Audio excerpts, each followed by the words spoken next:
নদীর পারে এবং দৌলতদিয়া ঘাটের 100 গজ দূরে এই আনুমানিক দূরে বালুটা কেটে ফেলা হচ্ছে।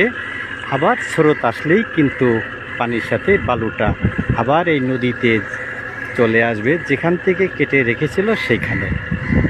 আমি সে বিষয় নিয়ে আপনাদেরকে বিস্তারিত দেখাচ্ছি। দর্শক, আপনারা দেখছেন যে এইভাবেই ডেজার মেশিন দিয়ে বালু কেটে পদ্মা নদীর পার থেকে, দৌলতদিয়া ঘাটের পার থেকে এই ডেজার মেশিন দিয়ে কিন্তু বালু কাটা হয়।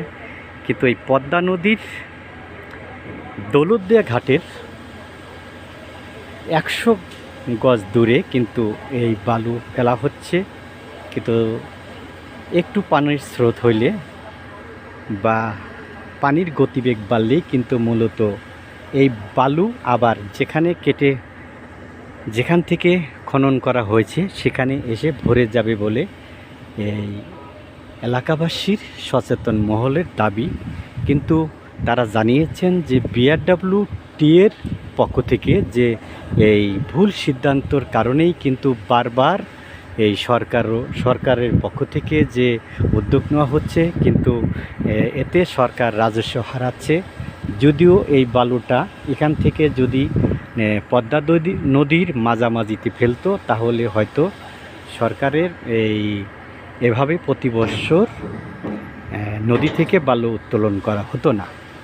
তবে আমার যেটা জানিয়েছেন যে BRWT এর পক্ষ থেকে তারা যদি উদ্যোগ নেয় যে এই বালুটা এই নদীর পার হইতে যদি 250 থেকে 200 ফিট মাঝে ফেলে, তাহলে কিন্তু এই বালুটা স্রোতে কিন্তু এই গর্তে এসে আর ভরলেও কম ভরতো। কিন্তু সেই বিষয় নিয়ে আমি আপনাদেরকে সাথে রয়েছি।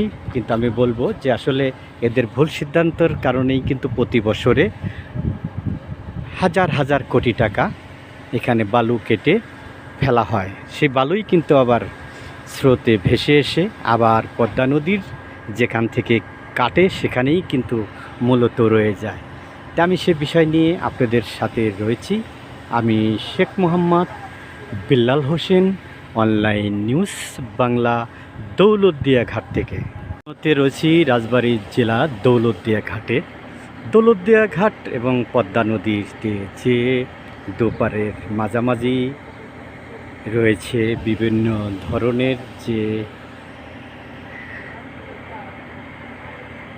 লঞ্চ ফেরি যাতায়াত করে থাকেন।